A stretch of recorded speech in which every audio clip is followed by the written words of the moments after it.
Hi everyone, welcome back to the channel. Today, we're diving into how to turn off notifications in Google Chrome. If you're tired of those pop-up notifications distracting you while you browse, this video is for you. I'll walk you through the simple steps to stop websites from sending you notifications. Let's get started. First, you'll need to open your Google Chrome browser. Make sure you have it up and running on your computer. Once you have Chrome open, look for the three vertical dots in the top right corner of your browser window.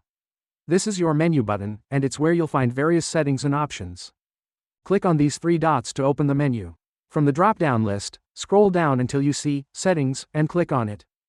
This will take you to the Chrome Settings page, where you can manage various aspects of your browser. In the Settings menu, look for the Privacy and Security section. Click on this to access settings related to your browser's privacy and security.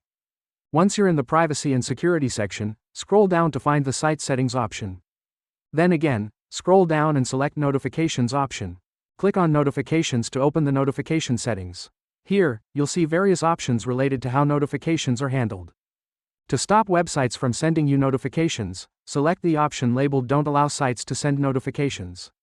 This will turn off all website notifications, so you won't receive any more pop-ups while browsing. And that's it, you've successfully turned off notifications in Google Chrome. From now on, you won't be interrupted by unwanted alerts and pop-ups from websites. I hope you found this tutorial helpful. If you enjoyed the video or have any questions, please leave a comment below. Don't forget to like this video, subscribe to my channel, and hit the bell icon to stay updated with all our latest tips and tricks. Thanks for watching, and see you next time. Peace out.